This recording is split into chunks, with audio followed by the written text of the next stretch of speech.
प्यारे विद्यार्थियों, आज इस क्लास में हम लोग आइडेंटिटी रिलेशंस के बारे में, जिसे हिंदी में तत्समक संबंध कहते हैं, तत्समक संबंध के बारे में जानेंगे। आखिर तत्समक संबंध आइडेंटिटी रिलेशन है क्या?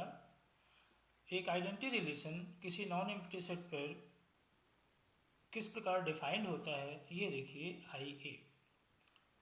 आइए ऐसे क्रमित युग्मों का समुच्चय है जिसमें समुच्चय के सेट के दोनों अवयव समान अवयव रखे जाते हैं, x, x for all x belonging in A। इसको अच्छी तरह से उदाहरण से समझिए।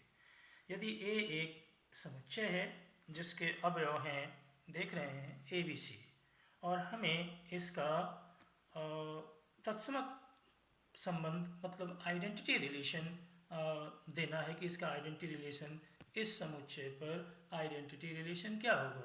तो देख रहे हैं कि परिभाषा में क्या कहा था कि प्रत्येक अवयव किस रूप में लिखे जाएंगे, x, x के रूप में। मतलब जो एलिमेंट पहले स्थान पे लिखा जाएगा वही दूसरे स्थान पे लिखा जाएगा। तो देखिए, पहले ABC, AA, BB और CC, यानी प्रत्येक अवयव को पहले और दूसरे एक ही अवयव, एक ही एलिमेंट पहले स्थान पे भी और वही एलिमेंट दूसरे स्थान पे भी जब लिख दिया, तो इस तरह से सभी अवयवों को इस तरह से लिख देते हैं तो हमें क्या प्राप्त हो जाता है? आइडेंटिटी रिलेशन प्राप्त हो जाता है। अब हम लोग देखेंगे नेक्स्ट, बाइनरी रिलेशन, जिसे द्विआधारी संबंध। बाइनरी रिलेशन एक रिलेशन जो नॉन एम्प्टी सेट ए से स्वयं पर परिभाषित होता है। देखिए, रिलेशन होता है from A set B to set B, set A to set B. एक रिलेशन हमेशा एक नॉन एम्प्टी सेट ए से एक नॉन एम्प्टी सेट बी में परिभाषित होता है, डिफाइंड होता है। और यदि हम कोई रिलेशन ऐसा लें जो उसी नॉन एम्प्टी सेट से उसी सेट पर अगर हम डिफाइन कर दें, परिभाषित कर दें, तो इस तरह का रिलेशन क्या कहलाता है? बाइनरी रिलेशन कहलाता है। क्या कहलाएगा? बाइनरी रिलेशन कहलाएगा, द्विआधारी संबंध कहलाता है। ओके, अब हम लोग इसके टाइप्स ऑफ बाइनरी रिलेशन देखेंगे। बाइनरी रिलेशंस अगर देखें तो 5 तरह के हैं। रिफ्लेक्सिव रिलेशन, यहाँ पे दूसरा है सिमेट्रिक रिलेशन, तीसरा है एंटी सिमेट्रिक रिलेशन, और उसके बाद आता है ट्रांजिटिव रिलेशन, और लास्ट में इक्विवेलेंस रिलेशन। स्वतुल्य संबंध और सम्मित संबंध, प्रतिसम्मित संबंध, संक्रामक संबंध और तुल्यता संबंध, ये 5 तरह की बाइनरी ऑपरेशन हैं। तो सबसे पहले हम लोग देखते हैं व्हाट इज रिफ्लेक्सिव रिलेशन, स्वतुल्य संबंध। A relation on a set A is called reflexive if x, x belonging in R for all x belonging in A। यदि कोई रिलेशन में किसी सेट पर अगर कोई रिलेशन इस तरह से परिभाषित है कि x, x मतलब x का संबंध x पर ही लागू हो, तो उस तरह का रिलेशन कहलाता है रिफ्लेक्सिव रिलेशन। यानी that relation which reflects on itself is called reflexive relation। तो आप देख रहे हैं, डिफाइन जब करेंगे तो a relation on a set A is called reflexive if x, x, या इसको दूसरे तरीके से भी लिखते हैं x और x, मतलब x का रिलेशन x पे ही यदि लागू हो जाए तो उस तरह का कहते हैं, उसको स्वतुल्य संबंध कहते हैं, रिफ्लेक्सिव रिलेशन कहते हैं। नेक्स्ट टाइप का जो रिलेशन है वो है सिमेट्रिक रिलेशन, सममित संबंध। A relation on a set A is called symmetric if x, y, क्रमित युग्म x, y belonging in R implies that y, x belonging in R। यानी यदि वो रिलेशन R सम्मित कहलाता है किसी समुच्चय A पर, यदि x, y अगर R में बिलोंग कर रहा है तो y, x भी उस R में होना चाहिए, तो इस तरह का रिलेशन कहलाता है सममित संबंध, सिमेट्रिक रिलेशन कहलाता है।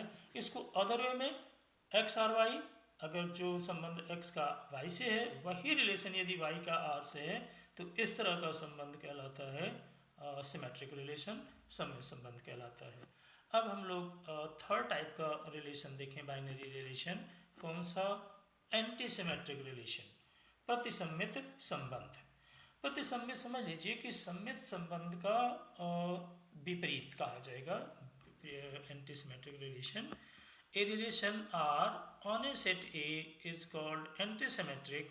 एक रिलेशन जो समुच्चय ए पर परिभाषित वो प्रतिसम्मित कहलाएगा यदि एक्स वाई आर में हो, वाई एक्स भी आर में हो, तो निश्चित है एक्स एलिमेंट किसके बराबर हो, वाई के, तब वो क्या कहलाएगा, एंटी सिमेट्रिक कहलाएगा, प्रतिसम्य संबंध कहलाएगा for all x y belonging in A. उसके बाद हम लोगों के इस क्रम में तीसरे तरह का बाइनरी रिलेशन जो है ट्रांजिटिव रिलेशन, संक्रामक संबंध। इसमें कुछ नहीं होता, दिमाग में भ्रम ना पालिए कि ये सब चीज़ें कठिन होती हैं, बिल्कुल आसान होती हैं। और ये जो चैप्टर है ये इस मायने से और भी आसान है क्योंकि ना इसमें कोई फार्मूले का झंझट है, ना कोई कैलकुलेशन का झंझट है, सिर्फ प्रॉपर्टी को ध्यान रखना है कि आखिर किस आधार पे कोई संबंध किस तरह का होगा। यहाँ पे कोई, कहने का मतलब है कि यहाँ कोई कैलकुलेशन नहीं है, कोई फार्मूला नहीं है, केवल प्रॉपर्टी पे आधारित ये है। तो चौथे तरह का जो बाइनरी रिलेशन है वो कौन सा होता है, संक्रामक संबंध, ट्रांजिटिव रिलेशन। एक relation on a set A is called transitive, एक संबंध, a relation on a set A is called transitive if x y belonging in R, y z belonging in R, then x z belonging in R. इसका मतलब ऐसे समझिए कि जो संबंध x का y से हो और y का z से हो, तो यदि वही x का संबंध z से है तो वो रिलेशन कहलाता है ट्रांजिटिव रिलेशन, संक्रामक। क्या कहा मैंने कि रिलेशन एक ऐसा संबंध जो समुच्चय ए पर परिभाषित ऐसा संबंध ट्रांजिटिव कहलाता है, संक्रामक कहलाता है यदि एक्स वाई और वाई जेड आर में हो तो एक्स जेड भी आर में होना चाहिए। इसका मतलब क्या हुआ कि जो रिलेशन x का y से हो, y का z से हो, यदि वही संबंध, वही रिलेशन x का z के साथ हो तो वो क्या कहलाएगा, ट्रांजिटिव रिलेशन, संक्रामक संबंध कहलाएगा। तीसरा हम लोगों का पांचवा जो संबंध है वो है इक्विवेलेंस रिलेशन, तुल्यता संबंध। एक संबंध तुल्यता संबंध तब कहलाता है जब वो स्वतुल्य भी हो, सममित भी हो और संक्रामक भी हो। इसका मतलब जो संबंध स्वतुल्य भी हो, यानी रिफ्लेक्सिव भी हो, सिमेट्रिक भी हो और ट्रांजिटिव भी हो, तो उस तरह का रिलेशन क्या कहलाता है, स्वतुल्य कहलाता है, इक्विवेलेंस रिलेशन कहलाता है। देखिए यहाँ, a relation R on a set A is called equivalence relation if it is reflexive, symmetric and transitive. वो तुल्यता संबंध एक समुच्चय ए पर परिभाषित, एक सेट ए पर परिभाषित संबंध तुल्यता संबंध कहलाता है यदि वो क्या क्या हो, स्वतुल्य हो, सम्मित हो और संक्रामक हो। इसको देखिए इस तरह से लिखा गया है। ये जो कंडीशन है, देखिए तीनों यहाँ कंडीशन लिखी जाएंगी, रिफ्लेक्सिव की भी और सिमेट्रिक की भी और ट्रांजिटिव की भी। यहाँ देखिए ये स्वतुल्य की कंडीशन हो गई, सिमेट्रिक वाली का रिफ्लेक्सिव की कंडीशन हो गई, एक्स आर एक्स, यानी प्रत्येक अवयव का उसी से वही संबंध हो, for all x belonging in ए। और ये हो गई सम्मित की, x का जो संबंध y से हो वही संबंध y का यदि x के साथ है तो वो रिलेशन क्या होता था, सम्मित होता था। तो सम्मित की भी शर्त इसमें होनी चाहिए। और x R y R z implies that x R z for all x y z belonging in R, ये किसकी कंडीशंस है, ये है संक्रामक की, ट्रांजिटिव रिलेशंस की कंडीशन है। तो इस तरह से एक रिलेशन इक्विवेलेंस तब होगा, तुल्यता संबंध तब कहलाएगा जब वो रिफ्लेक्सिव भी होगा, सिमेट्रिक भी होगा और ट्रांजिटिव भी होगा। अब इस रिलेशंस को क्वेश्चन लेके और कैसे दिए गए रिलेशंस को हम रिफ्लेक्सिव प्रूव कर देते हैं या सिमेट्रिक प्रूव कर देते हैं या ट्रांजिटिव प्रूव कर देंगे, और यदि किसी रिलेशन में ये तीनों रिलेशंस हम सिद्ध कर देते हैं कि वो रिफ्लेक्सिव भी होगा, सिमेट्रिक भी होगा और ट्रांजिटिव भी होगा, तो निश्चित है कि वो रिलेशन क्या हो जाएगा, इक्विवेलेंस रिलेशन हो जाएगा, तुल्यता संबंध सिद्ध हो जाएगा। यहाँ देखिए एक क्वेश्चन हम इस पे लेकर एक उदाहरण लेकर समझाते हैं।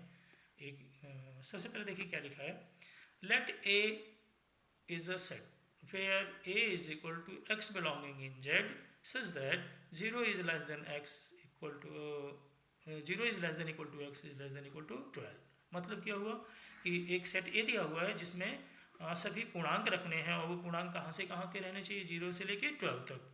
तो मतलब 0 1 2 3 4 5 6 7 8 9 10 11 12 तक इसमें अवयव ए में रहेंगे, वो सब पूर्णांक होते हैं, आप जानते हैं। And R is a relation, R एक ऐसा संबंध है कि उस सेट ए पर जिससे कि देखिए यहाँ पे क्या लिखा है कि यानी उस रिलेशन में क्रमित युग्म के ऐसे अवयव रखे जाएंगे such that mod a minus b is a multiple of 4, मतलब मॉड ए माइनस बी जो है वो 4 का गुणज है। ये संबंध आर दिया हुआ है, तो हमें सिद्ध करना है, प्रूव करना है कि R is a equivalence relation, R एक तुल्यता संबंध होगा। और इसमें एक चीज़ और जुड़ा हुआ है, find the set of elements related to 1। ये हम पहले ही बता दे रहे हैं कि जो ये डेफिनेशन दी हुई है कि दो अवयवों का जो डिफरेंस का मॉड, दो एलिमेंट्स के डिफरेंस का जो मॉड आए, अंतर का जो मॉड हो वो 4 का क्या हो, मल्टीपल हो। तो 1 से कनेक्टेड एलिमेंट कौन कौन से होंगे, तो 1 का कनेक्टेड एलिमेंट कौन होगा, 1, क्योंकि 1 माइनस 1 क्या आएगा, 0, और 0 जो है मल्टीपल ऑफ 4। 0 तो हर एक नंबर का मल्टीपल होता है, तो 0 4 का ही मल्टीपल होगा। इसका मतलब 1 से कनेक्टेड एलिमेंट एक 1 हो गया। फिर 1 से कनेक्टेड एलिमेंट कौन सा होगा, 5 होगा, क्योंकि 1 और 5 का जो डिफरेंस होगा उसका मॉड 4 का मल्टीपल होगा, क्योंकि 1 और 5 का डिफरेंस कितना होगा, 4, और 4 जो है 4 का मल्टीपल हो गया। और अगला जो एलिमेंट होगा 1 का कनेक्टेड वो कौन सा होगा, 9 होगा। तो 9 और 1 का डिफरेंस कितना हुआ, 8, और वो मल्टीपल किसका हो गया, 4 का। तो जो लास्ट में ये क्वेश्चन लिखा हुआ है find the set of elements related to 1, तो उस सेट में कौन कौन से एलिमेंट होंगे, 1, 5 और 9 इसमें होंगे। तो ये लास्ट का जवाब हमने बता दिया। अब जो वो रिलेशन दिया हुआ है, जो रिलेशन हमें दिया हुआ है कि हमें जो ए में एलिमेंट कहाँ से कहाँ तक हैं, 0 to 12 हैं, और उनसे जो ए क्रॉस बी बनता है, जानते हैं आप, कार्तीय गुणन कार्टेशियन प्रोडक्ट्स से रिलेशन निकाले जाते हैं। और उस रिलेशंस में ऐसे ऑर्डर पेयर रखने हैं जिनसे उन दोनों एलिमेंट का डिफरेंस का मॉड, उन दोनों के अंतर का मॉड 4 के क्या हो, मल्टीपल हो। और हमें इस दिए गए संबंध को, इस दिए गए रिलेशन को क्या प्रूव करना है, तुल्यता संबंध प्रूव करना है, इक्विवेलेंस रिलेशन प्रूव करना है। अब देखिए क्वेश्चन देखिए, given A is equal to क्या है, एक्स बिलोंगिंग इन जेड, ये तो क्वेश्चन में दिया हुआ है, और 0 और 12 के बीच में एलिमेंट्स होने चाहिए। तो ए का जो मैंने बताया था कि 0 से लेके कहाँ तक एलिमेंट हो जाएंगे, 12 तक हो जाएंगे। और आर जो गिवन है क्वेश्चन में वो दिया हुआ है, यहाँ देखिए आर दिया है ऐसे क्रमित युग्म जिससे उन दोनों लेने एलिमेंट कहाँ के हैं, ए के, क्योंकि फॉर ऑल ए बिलोंगिंग इन, जो भी एलिमेंट लेंगे वो ए के ही लेंगे। और यहाँ पे ए के क्रमित युग्मों का ऐसा क्रमित युग्म लेंगे कि जिससे कि इन दोनों प्रथम और द्वितीय अवयवों के अंतर जो आए वो मल्टीपल ऑफ 4 रहे। तो आर को हमको सबसे पहले क्या सिद्ध करना है, reflexive, we have to prove R is reflexive. तो उसके लिए अगर हम एक एलिमेंट ए का ले लें, ए का लेने एलिमेंट लें, मतलब 0 से 12 के बीच का कोई एलिमेंट ले लें। तो जैसे मान लिया हमने 0 लिया, तो 0 minus 0 multiple of 4, 1 minus 1 multiple of 4, 2 लें तो 2 कामा 2 मतलब 2 माइनस 2 मल्टीपल ऑफ 4। जो भी एलिमेंट लेंगे उनमें से जो मायने यहाँ लिखा हुआ है, देखिए कि अगर हम एक्स आर एक्स लें तो ये एक्स का एक्स के साथ रिलेशन जो दिया हुआ है वो इस्टेब्लिश है, सिद्ध हो रहा है, क्योंकि अगर हम एक का कोई अवयव लें और उसके डिफरेंस निकालें तो x और x का डिफरेंस निकालें तो 0 आएगा, जो कि मल्टीपल ऑफ क्या होता है, 4 होता है। इसलिए आप देख रहे हैं कि अगर ये किसकी कंडीशन प्रूफ हो रही है, रिफ्लेक्सिव की। ऊपर बताया गया था कि एलिमेंट का उसी एलिमेंट के साथ दिया गया संबंध यदि साबित हो जाता है, सिद्ध हो जाता है, तो क्या कहलाता है, रिफ्लेक्सिव कहलाता है। तो यहाँ पे हम लोगों ने जो दिया गया रिलेशन था उसे प्रूव कर लिया कि कैसा ये होगा रिलेशन, वो रिफ्लेक्सिव होगा, स्वतुल्य हम लोगों ने प्रूव कर लिया। उसके बाद आर को क्या प्रूव करना है, आर को प्रूव करना है सिमेट्रिक सिद्ध करना है। तो सिमेट्रिक के लिए क्या डेफिनेशन बताई गई थी, पीछे देख सकते हैं, याद रखिए कि एक्स वाई यदि आर में है और वाई एक्स भी आर में बिलोंग कर जाए तो वो रिलेशन सिद्ध हो जाता है कि सिमेट्रिक होगा। तो देख लीजिए, अगर हम एक्स का वाई कहाँ का एलिमेंट लें, आर का, रिलेशन का ले लिए, जहाँ एक्स और वाई कहाँ के एलिमेंट हो, ए के एलिमेंट हो। तो डेफिनेशन के अकॉर्डिंग दिए गए रिलेशन के अनुसार मॉड एक्स, देखिए एक्स का वाई आर में तभी बिलोंग करेगा जब उनके डिफरेंस का मॉड मल्टीपल ऑफ 4 होगा। ओके, तो एक्स वाई हमने मान लिया कि एक्स वाई किसका है, आर का है, तो दिए गए रिलेशन के अनुसार वो मल्टीपल ऑफ 4 होगा। अब आप जानते हैं कि मॉड में माइनस कॉमन ले लें या एलिमेंट्स को इधर उधर कर दें तो अंतर कोई नहीं पड़ता है, वो मल्टीपल ऑफ 4 रहेगा। तो यहाँ पे मॉड वाई माइनस एक्स भी क्या होगा, मल्टीपल ऑफ 4 होगा। और मॉड वाई माइनस एक्स मतलब वाई कॉमा एक्स हो गया। जब हम लोगों का ऑर्डर्ड पेयर क्रमित एक्स का वाई था तो मॉड एक्स माइनस वाई हुआ, और जब मॉड वाई माइनस एक्स होगा तो क्या बन जाएगा, वो बन जाएगा मॉड वाई माइनस एक्स बन जाएगा, और वो मल्टीपल ऑफ किसका होगा, 4 होगा। इस तरह से वाई एक्स किस में बिलोंग कर गया, आर में। तो हम लोग क्या सिद्ध कर लिए, क्या प्रूव कर लिए कि एक्स वाई यदि आर में है तो वाई एक्स भी किस में बिलोंग करेगा, आर में। और ये किसकी कंडीशन थी, सिमेट्रिक की थी। तो इस तरह से हम लोगों ने जो रिलेशन दिया हुआ था उसे सिमेट्रिक प्रूव कर लिया। अब ट्रांजिटिव प्रूव करेंगे। हम लोगों को दिए गए रिलेशन को क्या प्रूव करना है, इक्विवेलेंस प्रूव करना है। इक्विवेलेंस प्रूव करने के लिए 3 रिलेशंस उसमें प्रूव करने होंगे कि रिफ्लेक्सिव भी हो, सिमेट्रिक भी हो, ट्रांजिटिव भी हो, स्वतुल्य भी हो, सम्मित भी हो और संक्रामक भी हो। तो यहाँ देखिए हम लोगों ने 2 प्रूव कर लिया। अब आर को क्या प्रूव करना है, ट्रांजिटिव प्रूव करना है, संक्रामक प्रूव करना है। उसके लिए परिभाषा में क्या बताया गया कि एक्स वाई और वाई जेड को किस में मानेंगे, आर में मान लेते हैं। और याद होगा जब हम एक्स कमा वाई और वाई कमा जेड आर में मानते हैं तो प्रूव क्या करना है, एक्स कमा जेड बिलोंगिंग इन आर। तो एक्स कमा जेड बिलोंगिंग इन आर अगर प्रूव कर देंगे तो ये ट्रांजिटिव प्रूफ हो जाएगा, संक्रामक प्रूफ हो जाएगा। तो देखिए एक्स कमा वाई और वाई कमा जेड किस में बिलोंग कर रहे हैं, आर में। तो दिए गए परिभाषा के अनुसार mod x minus y, x y अगर आर में होगा तो मॉड एक्स माइनस वाई, और वाई कमा जेड आर में होगा तो मॉड वाई माइनस जेड किसका मल्टीपल होंगे, 4 के। और आप जानते हैं कि 4 के मल्टीपल 2 नंबर्स को अगर ऐड कर दिया जाए, जोड़ दिया जाए, तो भी वो क्या होगा, मल्टीपल ऑफ 4 होगा। तो हमने इन दोनों एलिमेंट्स को जोड़ दिया, किसको किसको, एक्स माइनस वाई ऐड कर दिया, एक्स माइनस वाई और वाई माइनस जेड को ऐड कर दिया, तो वो भी सर्टेनली क्या होगा, मल्टीपल ऑफ 4 होगा। और देख रहे हैं वाई वाई कैंसिल होकर मॉड एक्स माइनस जेड आ गया। तो हम मॉड एक्स माइनस जेड का मतलब आपसे बताए थे कि एक्स कमा जेड किस में बिलोंग करेगा, आर में। तो इस तरह से हम लोगों ने एक्स कमा Y, Y comma z R में एलिमेंट लिया और क्या सिद्ध कर लिया, एक्स कमा Z belonging in are proof कर लिया। इस तरह से आर क्या प्रूफ हो गया, ट्रांजिटिव प्रूफ हो गया, संक्रामक प्रूफ हो गया। तो हम लोगों ने इस क्वेश्चन में आर को रिफ्लेक्सिव प्रूफ कर लिया, सिमेट्रिक प्रूफ कर लिया और ट्रांजिटिव प्रूफ कर लिया। और अगर कोई रिलेशन रिफ्लेक्सिव, सिमेट्रिक और ट्रांजिटिव मतलब स्वतुल्य, सम्मित और संक्रामक होता है तो निश्चित है वो रिलेशन क्या होता है, इक्विवेलेंस रिलेशन होता है, स्वतुल्य संबंध होता है। अब इसी तरह का बिल्कुल दूसरा क्वेश्चन देखते हैं, एकदम इसी तरह से प्रूफ किया जाएगा। हम एक दिया गया रिलेशन होगा और हमें उस रिलेशन को क्या प्रूफ करना है, इक्विवेलेंस रिलेशन प्रूफ करना है, स्वतुल्य प्रूफ करना है। ओके, तो उसके लिए भी पहले क्वेश्चन देखते हैं क्या दिया हुआ है। R is a relation on Z। Z पीछे बता चुके थे कि सेट ऑफ इंटीजर्स होता है, पूर्णांकों का समुच्चय है। तो R is a relation on Z, मतलब R तो रिलेशन है बल्कि एक की जगह यहाँ पे Z दिया हुआ है, सेट ऑफ इंटीजर दिया हुआ है, बाई R। R क्या दिया है, R में ऐसे क्रमित युग्मों का समुच्चय होगा R जिससे कि इन दोनों का अंतर मतलब x माइनस वाई क्या हो, इवन आए। इवन मतलब सम संख्या है। तो ऐसे ही क्रमित युग्म यहाँ R में रखे जाएंगे। तो प्रूव दैट, तो हमें सिद्ध करना है कि ये R क्या होगा, इक्विवेलेंस रिलेशन होगा। तो R रिलेशन देखिए A क्या है, A तो हमें पूरा सेट ऑफ इंटीजर्स दिया है, कोई भी इंटीजर्स यूज कर लें।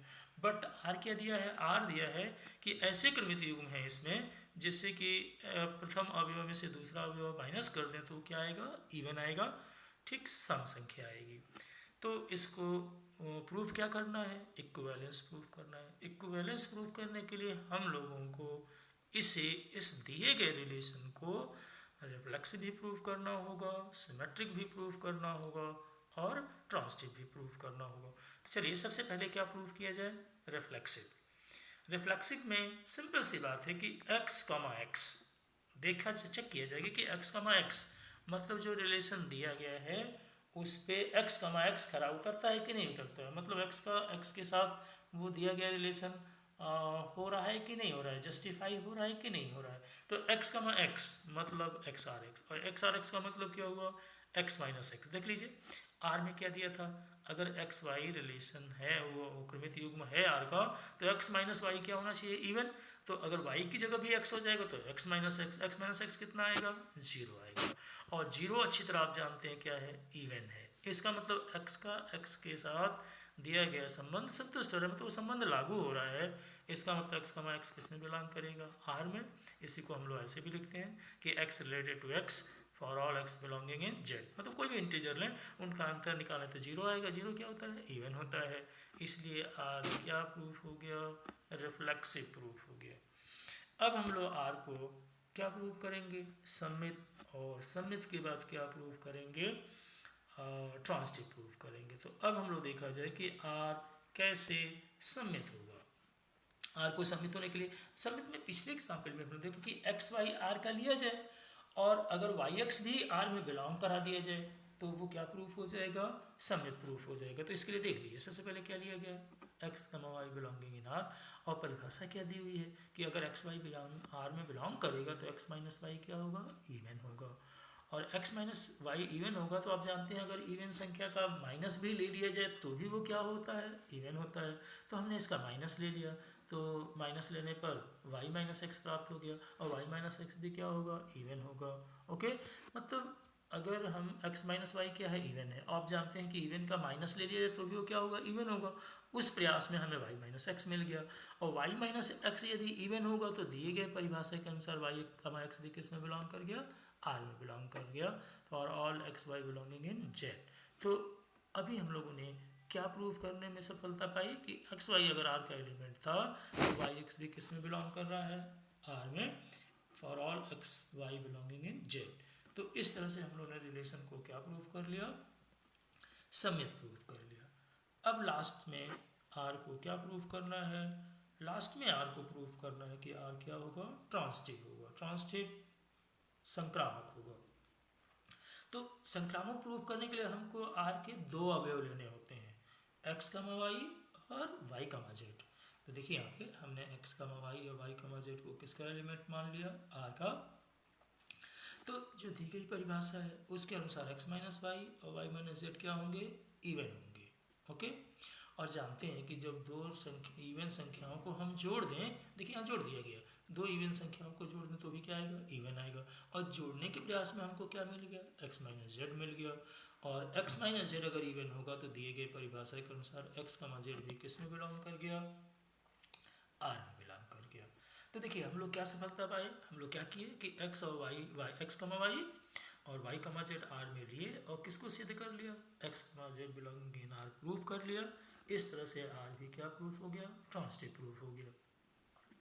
तो जब r रिफ्लेक्सिव प्रूफ हो गया, सिमेट्रिक प्रूफ हो गया, ट्रांजिटिव प्रूफ हो गया, इस तरह से r क्या हो जाएगा, इक्विवेलेंस रिलेशन हो जाएगा। तो सिंस r इज रिफ्लेक्सिव मतलब स्वतुल्य प्रूफ हो गया, सममित प्रूफ हो गया और संक्रामक प्रूफ हो गया। इस तरह से ये इक्विवेलेंस रिलेशन प्रूफ हो गया। अब हम लोग एक महत्वपूर्ण रिजल्ट देखेंगे रिलेशन पे, और वो बड़ा सिंपल रिलेशन कुछ रिजल्ट है। देखिए इसमें क्या दिया हुआ है कि यदि R एक रिलेशन है, if R is a relation, okay, यदि R एक रिलेशन है किसी सेट A पर, तो ये तो जनरली दिया हो कि R सेट A पर रिलेशन है, और हमें प्रूव करना कि अगर R रिफ्लेक्सिव है तो R इनवर्स भी क्या होगा, रिफ्लेक्सिव होगा। R अगर सिमेट्रिक है तो R इनवर्स भी क्या होगा, सिमेट्रिक प्रूफ करना होगा। R अगर ट्रांजिटिव है तो R इनवर्स भी क्या होगा, ट्रांजिटिव होगा। हम इस प्रॉपर्टी को याद रख सकते हैं कि R अगर किसी सेट A पर रिलेशन है तो R रिफ्लेक्सिव का मतलब R इनवर्स भी रिफ्लेक्सिव। इस रिजल्ट में तो हमको प्रूव करना है, लेकिन जनरली हम याद रखेंगे कि R रिफ्लेक्सिव होने का मतलब R इनवर्स भी क्या होता है, रिफ्लेक्सिव होता है। R सिमेट्रिक होने का मतलब R इनवर्स भी सिमेट्रिक होगा, और R ट्रांजिटिव होने का मतलब R इनवर्स भी क्या होगा, ट्रांजिटिव होगा। तो इसमें पहले फर्स्ट रिजल्ट प्रूव करते हैं कि R को क्या प्रूव किया जाए कि R अगर रिफ्लेक्सिव लेते हैं तो उसे R इनवर्स को रिफ्लेक्सिव प्रूफ करेंगे। तो देखिए यहाँ से R इज हमने मान लिया कि R क्या है, रिफ्लेक्सिव है ऑन ए सेट A। तो निश्चित जानते हैं रिफ्लेक्सिव की कंडीशन के अनुसार x, x किस में बिलोंग करेगा, R में। ओके, x, x किस में बिलोंग करेगा, R में। ये रिफ्लेक्सिव की डेफिनेशन है फॉर ऑल x बिलोंगिंग इन है। अब देखिए R में अगर x, x है और R इनवर्स में अवयव कब पहुंचता है, जब प्रथम और द्वितीय अवयवों के स्थानों को बदल दिया जाए। यानी इन स्थानों जो अवयव है x को x से बदलेंगे तो फिर भी तो वही आएगा। इसका मतलब इनके स्थान बदलने पर भी, और बदलने पे किस में पहुंच जाएगा, R इनवर्स में। इसका मतलब x, x R इनवर्स में भी बिलोंग कर गया। इस तरह से R इनवर्स क्या प्रूफ हो गया, रिफ्लेक्सिव प्रूफ हो गया। ओके, अब है नेक्स्ट R को सिमेट्रिक मान के और R इनवर्स को भी क्या प्रूफ करना है, सिमेट्रिक प्रूफ करना है। तो आप यहाँ देखिए R को हमने सबसे पहले क्या माना, सिमेट्रिक माना ऑन ए सेट ए। तो आप जानते हैं कि सिमेट्रिक होने का मतलब अगर x y R में है तो y, x भी किस में होगा, R में होगा। ये दिया गया है, माना गया है सिमेट्रिक। अब अगर हम इन अवयवों को आपस में बदल दें, x को y को बदल दें तो y, x किस में जाएगा, R इनवर्स में। और इसको बदलें तो x y भी किस में जाएगा, R इनवर्स में। आप देखें तो ऊपर का ही रिजल्ट प्राप्त हो गया, बस आगे पीछे हो गया, इससे कोई असर नहीं पड़ता है कि अगर y x R इनवर्स में है तो जगह बदल के किस में पहुंच गया, R इनवर्स में। ये क्या सिद्ध हो रहा है, R inverse is also symmetric.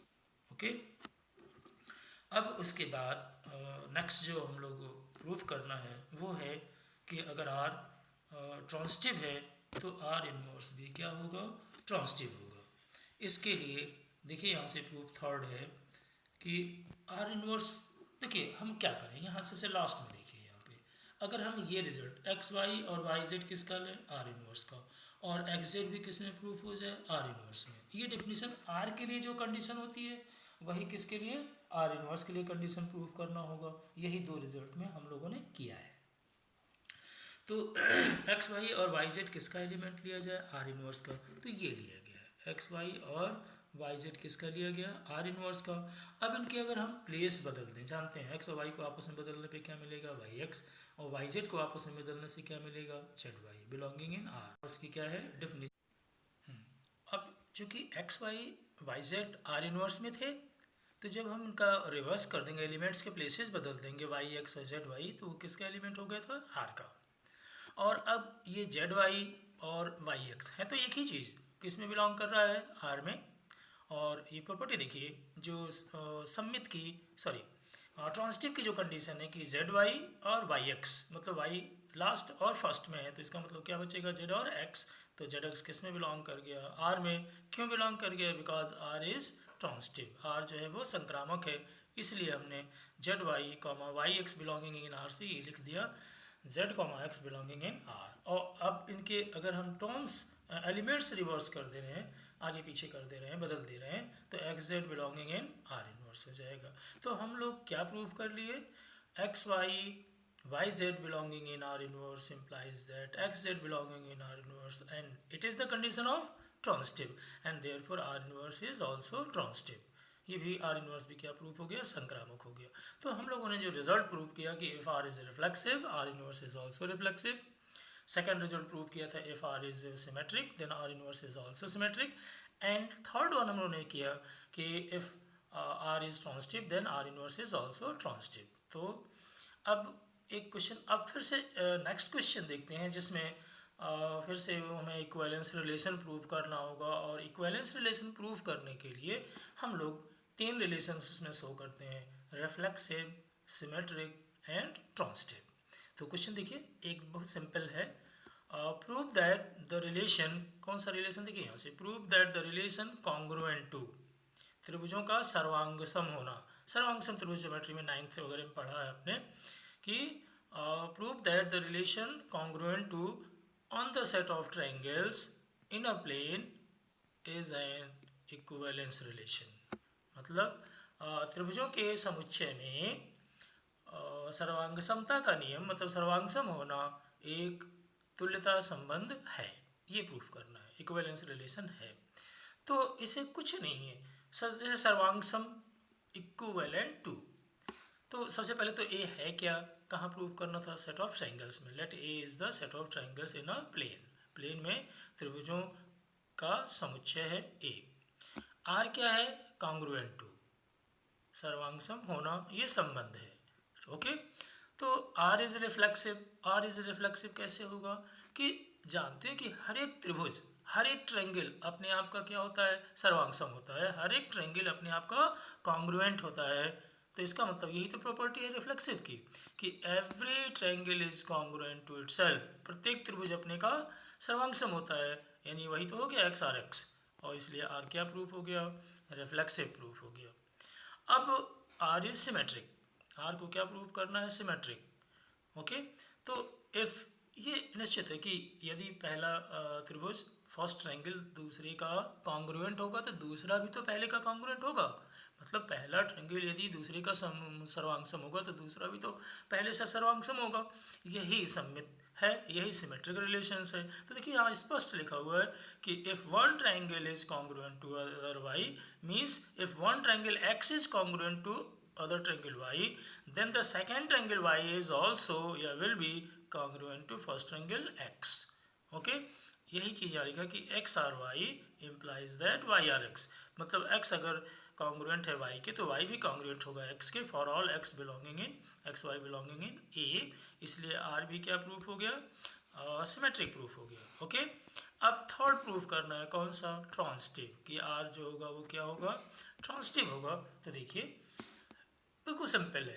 अब ऐसे ओरली बता रहे हैं कि इफ अगर फर्स्ट ट्रायंगल अगर सेकंड का कॉन्ग्रुएंट होगा, सेकंड यदि थर्ड से कॉन्ग्रुएंट होगा तो फर्स्ट वाला थर्ड से कॉन्ग्रुएंट निश्चित होगा। ओके, वही चीज़ में लिखना है कि एक्स वाई जेड तीन ट्रायंगल होंगे, x is congruent to y, y is congruent to z, then x will be congruent to Z.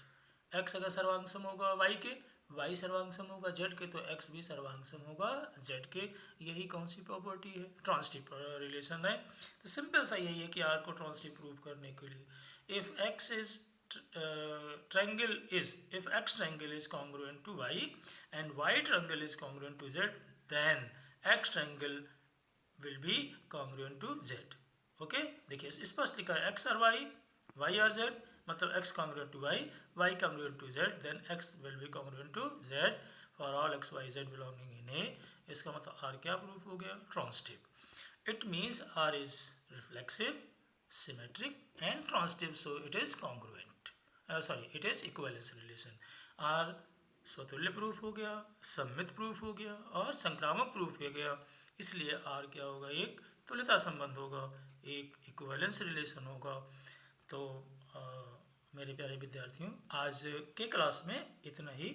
अब नेक्स्ट क्लास में भी और हम लोग कुछ क्वेश्चंस ऐसे देखेंगे जिसमें एक ऐसा संबंध होगा जो सम्मित होगा लेकिन संक्रामक और स्वतुल्य नहीं होगा, या हो सकता है स्वतुल्य हो, सम्मित ना हो, संक्रामक हो।